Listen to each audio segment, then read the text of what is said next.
سنت مؤکدہ کہتے ہیں جو فرض کی طرح اور واجب کی طرح تو نہیں ہوتی، لیکن وہ عام سنتوں کی طرح بھی نہیں ہوتی کہ اس کو چھوڑنے والے کو ملامت ہی نہ کی جائے، تو اس کو سنت مؤکدہ کہتے ہیں۔ عام سنتوں سے زیادہ تاکید ہے اس کی، کیونکہ نبی صلی اللہ علیہ وسلم نے جہاں بھی صیام رمضان کا ذکر کیا، قیام رمضان کا بھی ساتھ میں ذکر کیا، دن کا روزہ رات کا قیام، دن کا روزہ رات کا قیام۔ تو یہ قیام کیسے ہوگا؟ نبی صلی اللہ علیہ وسلم نے 3 دن یہ قیام کر کے بتایا کہ ایسے ہوگا۔ اس میں کتنی رکعتیں پڑھی یہ معلوم نہیں۔ پھر حضرت عمر رضی اللہ تعالیٰ عنہ کے عمل سے ہمیں پتہ چلا کہ بھئی وہ اس طرح سے 20 رکعتیں ہوں گی، کیونکہ پھر پوری دنیا میں حضرت عمر نے اسی کو رائج کیا اور چاروں اماموں کا اس پر اتفاق ہوا کہ 20 رکعت سے کم تراویح نہیں ہے۔ تو اس سے پتہ چلا کہ یہ جو قیام رمضان ہے نا، یہی تراویح ہے، اور کم سے کم یہ 20 رکعتیں ہیں۔ تو اس لیے، اور یہ سنت مؤکدہ ہیں کیونکہ ان کی بہت زیادہ تاکید ہے۔ تو سنت مؤکدہ کا حکم یہ ہے کہ مرد ہو یا عورت دونوں کے لیے ایک ہی حکم ہے، الگ الگ نہیں ہے۔ ہاں، مرد بہتر ہے کہ جماعت سے پڑھیں، جماعت سے سنت مؤکدہ نہیں ہے، خوب سمجھ لیں، انفرادی طور پر بھی پڑھ سکتے ہیں مرد ہو یا عورت ہو، لیکن جماعت سے پڑھنا افضل ہے، کیونکہ حضرت عمر نے جماعت قائم کی تھی، اور اس لیے تاکہ قرآن ختم ہو لوگوں کا، جن کو قرآن پڑھنا آتا ہے وہ جماعت کرائیں، جن کو نہیں آتا وہ قاری کے پیچھے سنیں۔ تو اب خواتین پہ تو مسجد کی جماعت فرض نماز بھی لازم نہیں ہے، تو تراویح کہاں سے لازم ہوگی؟ تو اس لیے خواتین بہتر ہے گھر میں تراویح پڑھیں۔ مسجد جانا چاہیں تو ہماری رائے تو یہی ہے کہ اس زمانے میں ان کو مسجد جانے کی بھی اجازت ہے، حدیث میں اس کی ثبوت ملتا ہے، اور تراویح میں تو ہمیں ملتا ہے کہ اسلاف اپنے عورتوں کو بھی تراویح کی نماز میں لایا کرتے تھے۔ تو لیکن بہرحال سنت مؤکدہ یہ ہے کہ پڑھ لیں آپ، جماعت سے پڑھنا سنت مؤکدہ نہیں ہے، گھر میں پڑھنا زیادہ افضل ہے۔ تو آپ گھر میں تراویح پڑھیں، 20 رکعت پڑھیں، اور سنت مؤکدہ کا حکم یہ ہے کہ کبھی کبھار چھوٹ جائے تو انشاءاللہ گناہ نہیں، کوئی حرج نہیں ہو، اس میں کوئی گناہ نہیں ملے گا، اور اگر کسی عذر سے چھوڑ دیں تو ویسے ہی کوئی حرج نہیں ہے، کیونکہ فرض واجب بہرحال نہیں ہے۔ کبھی بہت زیادہ تھکاوٹ ہو تو چھوڑی جا سکتی ہے، اور کبھی تھکاوٹ نہ بھی ہو تو کبھی ویسے ہی بھی چھوڑی جا سکتی ہے، لیکن کنٹینیو چھوڑنے کی عادت نہ بنائیں۔ لیکن ویسے ایک جنرل نالج کے لیے بتا دوں، جو پڑھتے ہیں پراپر پڑھتے ہیں، جو نہیں پڑھتے پھر وہ چھوڑتے ہی ہیں۔ یہ تراویح ایسی چیز نہیں ہے 2 دن پڑھ لی 1 دن چھوڑ دی، تو جو ایسے کرتا ہے وہ پھر چھوڑا ہی رکھتا ہے۔ تو جو پڑھتے ہیں وہ کنٹینیو پڑھتے ہیں۔ تو نبی صلی اللہ علیہ وسلم نے جب بہت زیادہ تراویح کی فضیلت بیان کی ہے، قیام رمضان کی فضیلت بیان کی ہے، جس کو بعد میں اسلاف نے نام تراویح کا دیا، تو آپ کو چاہیے کہ اس سے قطع نظر کہ یہ سنت مؤکدہ ہے یا غیر مؤکدہ، آپ یہ فضیلت حاصل کریں، کیونکہ شاعر نے کہا ہے تمتع من شمیم عرار نجد فما بعد العشیۃ من عراری، کہ ایک خوشبو ہوتی ہے جیسے رات کی رانی کی خوشبو، یہ رات کے بعد ختم ہو جائے گی۔ تو تراویح کی فضیلت بھی رمضان کے بعد ختم۔ تو اس بحث میں پڑھے بغیر کہ سنت مؤکدہ ہے یا غیر مؤکدہ ہے، واجب ہے یا نہیں، اس بحث میں پڑھے بغیر آپ کنٹینیو پڑھ لیں، کیونکہ ثواب بہت ہے اس کا، اور یہ عید کا چاند نظر آتے ہی آپ کے پاس یہ آپشن ختم ہو جائے گا۔ لیکن حکم یہی ہے کہ سنت مؤکدہ ہے۔ انڈیا سے پوچھا، میرا حمل بار بار ضائع ہو جاتا ہے، کسی نے بتایا کہ یہ شیطانی حرکت ہے، کیا یہ صحیح ہے؟ صحیح ہے تو اس سے نجات کیسے ملے گی؟ جس نے بتایا ہے اس نے شیطانی حرکت کی ہے۔ باقی حمل کا بار بار ضائع ہونا یہ تو خواتین میں نارمل ہے، کوئی بیماری ہو سکتی ہے، کوئی مسئلہ ہو سکتا ہے، تو اس کے لیے گائنی کی ڈاکٹرز ہیں، بڑی ایکسپرٹ ڈاکٹرز بھی ہیں، آپ ان سے رابطہ کریں۔ تو یا کوئی ماہر حکیم ہو، طبیبہ ہو، ماہر ہو، حکیموں میں 2 نمبر بہت ہوتے ہیں، تو اس لیے 1 نمبر حکیم کو تلاش کریں، کوئی ماہر ہو تو اس سے بھی علاج کیا جا سکتا ہے، کیونکہ پرانا مرض ہے یہ، تو انشاءاللہ آپ ٹھیک ہو جائیں گی۔ میں بھی دعا کرتا ہوں اللہ آپ کو اس بیماری سے نجات عطا فرمائے۔ نو شہر و فیروز پاکستان سے، اگر قرآن پاک یاد ہو اور ایام حیض میں زبانی پڑھا جائے تو کیا یہ صحیح ہے یا نہیں؟ نہیں، حیض میں قرآن نہیں پڑھ سکتے، اس پہ میں مدلل کلپ ریکارڈ کروا چکا ہوں۔ سیف الدین ضیاء دہلی سے، میرے امتحان شروع ہونے والے ہیں جس کا ٹائم 12:30 ہے، تو میں ظہر کی نماز کس وقت ادا کروں گا؟ بھائی مجھے نہیں پتا آپ کے یہاں ظہر کے ٹائم شروع کب ہوتا ہے ختم کب ہوتا ہے، تو امتحان اگر 12:30 پہ شروع ہو رہا ہے اور ظہر کا وقت پہلے شروع ہو جاتا ہے تو پہلے پڑھ لیں ظہر کی نماز، اور اگر ظہر کا وقت 12:30 تک شروع نہیں ہوتا تو پھر امتحان ختم ہونے کے بعد اگر ظہر کا وقت قائم رہتا ہے تو پڑھ لیں، امتحان ختم ہونے کے بعد پڑھ لیں۔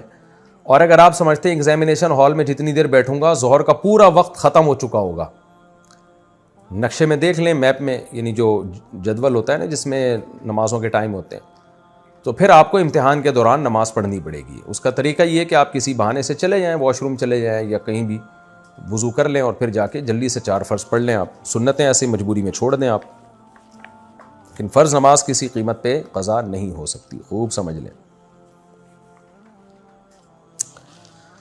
عائشہ اختر راجستھان انڈیا سے، ہمارے ہاں دو باتیں بڑی عام ہیں، ایک یہ کہ حشر میں ایک سوال ہوگا جس میں آپ سے پوچھا جائے گا کہ آپ کا پیر کون ہے، اگر اس کا جواب نہیں دے پائے تو جہنم میں جائیں گے۔ دوسری یہ کہ جس کا کوئی پیر نہیں ہوتا اس کا پیر شیطان ہوتا ہے، اس لیے پیر بنانا بہت ضروری ہے۔ تو مہربانی کر کے بتائیں کیا یہ باتیں درست ہیں؟ دیکھیں، پہلی بات تو بالکل ہی کالعدم ہے کہ حشر میں سوال ہوگا آپ کا پیر کون ہے، نہ پیر کا سوال ہوگا نہ منگل کا سوال ہوگا، ذہن میں رکھیں۔ باقی یہ کہ جس کا پیر کوئی نہیں ہوتا اس کا پیر شیطان ہوتا ہے، یہ کسی حد تک درست بھی ہے، کسی حد تک غلط بھی ہے۔ درست اس سینس میں ہے کہ عام طور پر جب آپ کے پاس علم نہیں ہوتا اور آپ صاحب علم کو اپنا رہبر بھی نہیں بناتے تو آپ گمراہ ہو جاتے ہیں، پھر گمراہ لوگ آپ کو گمراہ کر دیتے ہیں، غلط قسم کے اسکالرز کے ہتھے چڑھ جاتے ہیں آپ۔ تو صحیح علماء جو صحیح علم رکھتے ہیں ان کو پیر و مرشد بنائیں آپ، کیونکہ نبی صلی اللہ علیہ وسلم نے فرمایا، بلکہ قرآن میں فَاسْأَلُوا أَهْلَ الذِّكْرِ إِن كُنتُمْ لَا تَعْلَمُونَ، تمہیں علم نہیں ہے تو اہل علم سے پوچھو، ان سے رابطہ کرو۔ تو اس سینس میں علماء پیر و مرشد ہوتے ہیں۔ تو آپ جس کو بہتر سمجھیں کہ یہ اس کے پاس تقویٰ زیادہ، علم زیادہ ہے، تو اس کو اپنا بڑا بنا لیں، لیکن وہ خود سنت کا متبع ہو، خود توحید پرست ہو، بدعتی نہ ہو، شہوت پرست نہ ہو، حب دنیا کا مریض نہ ہو، تو یہ بہتر ہوتا ہے۔ کیونکہ بے لگام اونٹ جو ہے نا وہ پھر ادھر ادھر بھٹکتا رہتا ہے، تو اس کا رزلٹ دیکھیں نا آپ، جو علماء کو فالو نہیں کرتے پھر کدھر جاتے ہیں وہ۔ اور غلط مطلب اس کا یہی ہے کہ وہ پیر بنانا گویا فرض ہے، تو بھائی فرض نہیں ہے، اصل ہے قرآن و سنت پہ چلنا۔ تو علماء کی رہنمائی میں قرآن و سنت پہ آپ چل لیں، بے شک کسی کو پیر و مرشد نہ بھی بنائیں، تو جو اصل ہے شریعت کو فوکس کرنا ہے۔ تو اگر کوئی پیر بنائے بغیر بھی شریعت پہ چل جاتا ہے تو پھر اس کو یہ نہیں کہا جائے گا کہ اس کے پیر شیطان ہے۔ ہاں چلے وہ علماء کی نگرانی میں ہی، تو عملی طور پر علماء ہی کو پیر بنائے گا وہ، لیکن زبان سے نہیں کہے گا کہ میرے پیر ہیں وہ۔ محمد حارث انگلینڈ سے، یہاں 90% مرغی کے انڈوں میں سرخ اسپاٹس ہوتے ہیں، معلوم ہوا ہے کہ مرغی کی فارم میں چہل قدمی کی وجہ سے یا دیگر کسی وجہ سے کوئی نس ڈیمیج ہو جاتی ہے، رہنمائی فرمائیے۔ دیکھیں مجھے نہیں پتہ یہ سرخ اسپاٹس کیوں ہوتے ہیں، لیکن حقیقت میں اگر انڈا وہ اتنا خراب ہو جائے، ٹائم گزرنے کی وجہ سے اس میں سرخ اسپاٹ پیدا ہو جائے، تو پھر اس کا کھانا جائز نہیں ہے، کیونکہ وہ سڑنے لگتا ہے، وہ خبائث میں داخل ہو جاتا ہے۔ تو اب یہ آپ کو پولٹری فارم والے ہی بتائیں گے کہ سرخ اسپاٹ کس چیز کا ہے، بلڈ کا ہے پھر تو غلط ہے، بلڈ کا اگر نہیں ہے تو پھر ٹھیک ہے۔ ساؤتھ افریقہ، کیا بریلویوں کے پیچھے نماز پڑھنے سے نماز ہو جاتی ہے؟ رہنمائی فرمائے بریلویوں کی مسجد میں اذان دینا کیسے ہے؟ میں جس محلے میں رہتا ہوں وہاں بریلویوں کی مسجد میں وہاں نماز پڑھنے جاتا ہوں، اکثر مجھے وہاں کے لوگ کہتے ہیں کہ آپ اذان پڑھیں، تو میں جواب دیتا ہوں کہ ہمارے ہاں اذان سے پہلے صلاۃ نہیں پڑھی جاتی، تو کیا میں نے ٹھیک کیا؟ رہنمائی فرمایا اذان تو بھائی کسی بھی مسجد میں دی جا سکتی ہے، باقی بریلویوں کے پیچھے نماز پڑھنا جائز ہے یا نہیں، تو مسئلہ دیوبندی بریلوی اہل حدیث کا نہیں ہے۔ جو بھی توحید پرست ہو اس کے پیچھے نماز پڑھنا جائز ہے، اور جو بھی مشرک ہو اس کے پیچھے نماز جائز نہیں ہے، چاہے وہ دیوبندی ہو، چاہے وہ اہل حدیث ہو، چاہے وہ بریلوی ہو۔ تو اب شرک کسے کہتے ہیں؟ اللہ کے سوا کسی اور کو یہ سمجھنا کہ وہ اسباب سے ہٹ کے میری مدد کر سکتا ہے، تو یہ شرک ہے۔ تو چاہے وہ دیوبندی کرے چاہے اہل حدیث کرے، بعض دیوبندی بھی ایسا کرتے ہیں کہ وہ ایسے ان کے عقیدے خراب ہو گئے ہیں کہ وہ شرکی حد تک پہنچے ہوئے ہیں، ایسے پیر و مرشد جاہل ہیں، دیوبندیوں میں بھی کہتے ہیں اپنے آپ کو دیوبندی ہیں، لیکن ان کے یہ عقیدے ہیں کہ نبی صلی اللہ علیہ وسلم جو ہے، ہم جہاں سے آپ کو پکاریں آپ ہماری جواب کا جواب دیتے ہیں اور ہماری پکار پہ لبیک کہتے ہیں، اس طرح کے ان کے بھی عقیدے ہیں۔ بریلویوں میں بھی ایسے لوگ ہیں، اور شاید اہل حدیث میں بھی ہوں ایسے، لیکن میرا خیال ہے اہل حدیث میں ذرا مشکل ہی ہے اس طرح کے لوگ، لیکن جاہل پیر جہاں بھی ہوں گے، تو کیونکہ اہل حدیثوں میں تصوف نہیں ہے تو ان میں یہ چیزیں ذرا کم ہیں، لیکن دیوبندیوں میں بھی کم ہیں، لیکن یہ نہیں ہے کہ نہیں ہے۔ بعض دیوبندی ہم نے پیروں میں دیکھے ہیں جاہل قسم کے، تو وہ اصل میں دیوبندی ہیں ہی نہیں، لیکن لیبل ان کے ساتھ دیوبندیوں کا لگا ہوا ہے۔ اور بریلویوں میں بھی جو مستند ان کے علماء ہیں وہ اس شرک کی نفی کرتے ہیں، لیکن جو بہت ہی ایکسٹریم لیول پہ گئے ہوئے ہیں وہ یا رسول اللہ مدد اور نبی صلی اللہ علیہ وسلم کو ہر جگہ حاضر ناظر سمجھتے ہیں جسم کے ساتھ، تو یہ شرک ہے۔ تو ایسا کوئی بھی امام ہوگا اس کی اقتداء میں نماز جائز نہیں ہوگی۔ تو مسئلہ دیوبندی بریلوی اہل حدیث کا نہیں ہے، مسئلہ یہ ہے کہ صحیح العقیدہ کے پیچھے نماز ہو جاتی ہے، جو شرکی عقیدہ رکھتا ہو اس کے پیچھے نماز نہیں ہوتی۔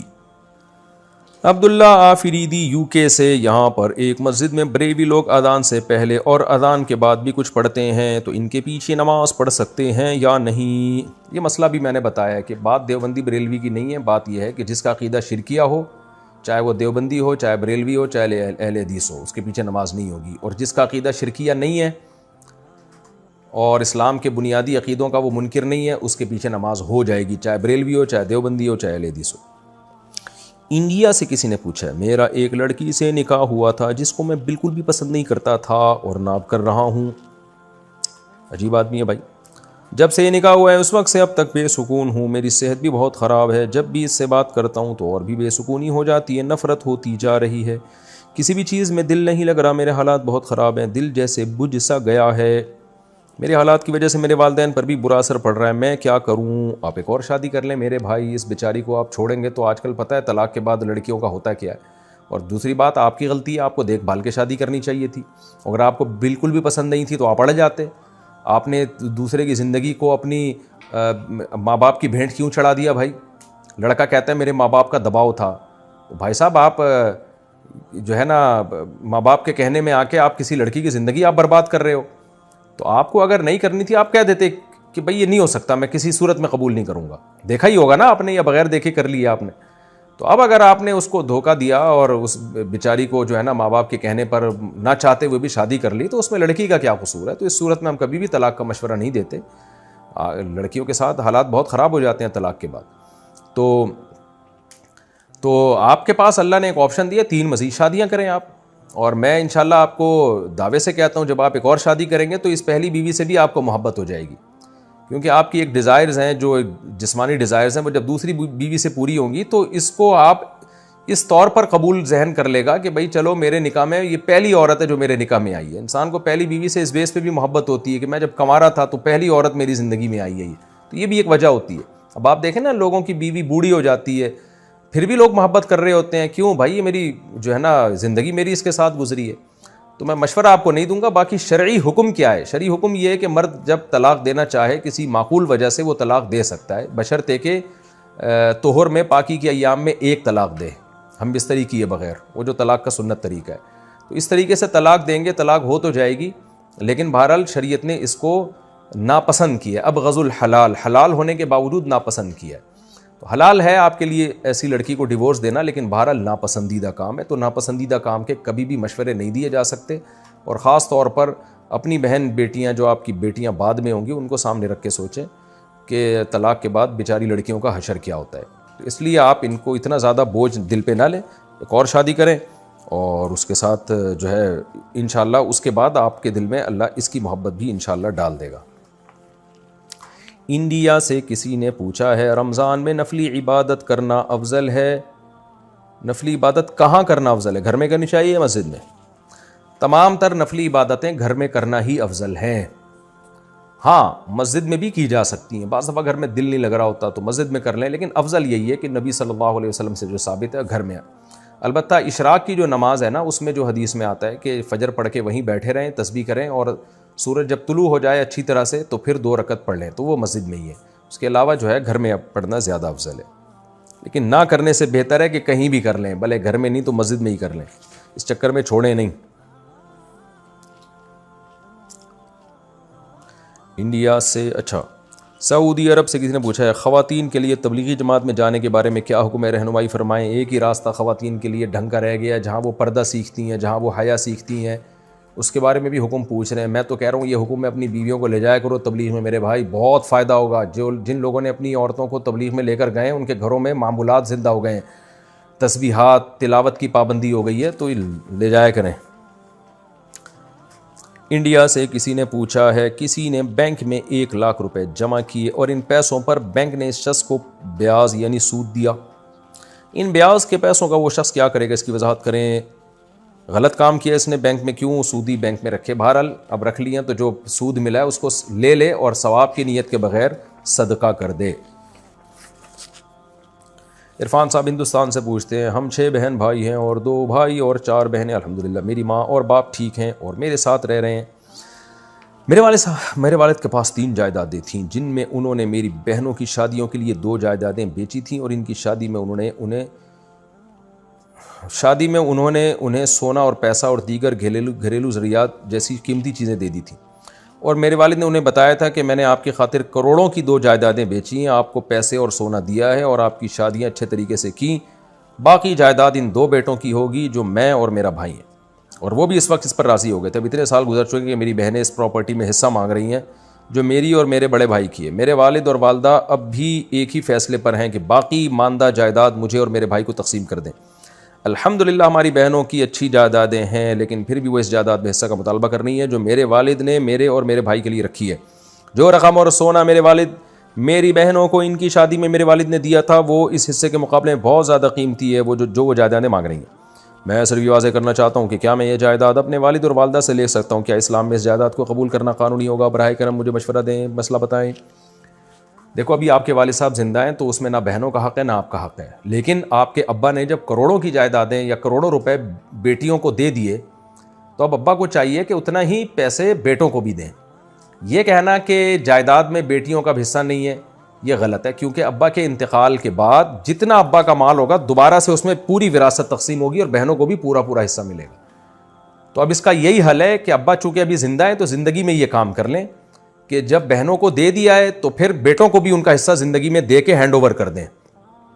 یہ کہنا کافی نہیں ہے کہ میرے مرنے کے بعد بیٹیوں کا حصہ نہیں ہے، نہ، ابا کا انتقال ہوگا تو مرنے کے بعد دوبارہ بیٹیوں کا حصہ ملے گا، کیونکہ وراثت مرنے کے بعد اس کا حق ثابت ہوتا ہے. تو جو حق ثابت ابھی ہوا ہی نہیں ابا وہ اس سے دستبردار کر ہی نہیں سکتے. تو اس لیے ابھی سے ابا بیٹوں کو دے کے ہینڈ اوور کر دیں گے تو ٹھیک ہو جائے گا، نہیں کریں گے تو اس جائیداد میں بیٹیوں کا پورا حصہ ہوگا. وحید احمد ضلع مستونگ بلوچستان سے. مفتی صاحب میرا سوال یہ ہے کہ کیا خرگوش حلال ہے یا نہیں؟ اکثر لوگ کہتے ہیں کہ حرام ہے. غلط کہتے ہیں بھائی، خرگوش حلال ہے، اس کی حلت حدیث سے ثابت ہے. خرگوش اصل میں شاید حرام اس لیے کہتے ہیں، خر کہتے ہیں گدھے کو عربی میں، اور گوش کان کو کہتے ہیں. تو گدھے جیسے اس کے کان ہوتے ہیں نا، تو شاید اس وجہ سے لوگ سمجھتے ہیں کہ یہ گدھے کے حکم میں ہے. تو لوگوں کو بتا دیا جائے کہ یہ گدھے جیسا کان ہے، خالی ہے، خود گدھا نہیں ہے یہ. تو کان نہ کھائیں آپ، باقی باڈی کھا لیں آپ. تو باقی خرگوش حلال ہے، صحیح حدیث سے یہ بات ثابت ہے اور اجماع امت سے ثابت ہے، کھا سکتے ہیں. پاکستان سے کسی نے پوچھا ہے فرض نماز میں پڑھے جانے والے نفل کھڑے ہو کر پڑھنے چاہیے یا بیٹھ کر؟ کھڑے ہو کر پڑھنے چاہیے نوافل فرض نماز کے بعد، یا کبھی بھی جب نفل پڑھتے ہیں تو کھڑے ہو کر پڑھنے میں ڈبل ثواب ہے، بیٹھ کے پڑھنے میں آدھا ثواب ہے. عرفان صاحب ہندوستان سے پوچھتے ہیں ہم 6 بھائی بہن ہیں، 2 بھائی اور 4 بہنیں. اچھا یہ تو ہو گیا مسئلہ. شہباز احمد بہار انڈیا سے. کیا بنا توبہ کے قضا نماز ہو جائے گی؟ کافی بار میں جان بوجھ کر نماز چھوڑ دیتا ہوں، پھر جب وقت ملتا ہے تو اس کی قضا پڑھ لیتا ہوں، جبکہ میں توبہ نہیں کرتا اور دل میں نیت بھی نہیں ہوتی کہ آئندہ نہیں چھوڑوں گا.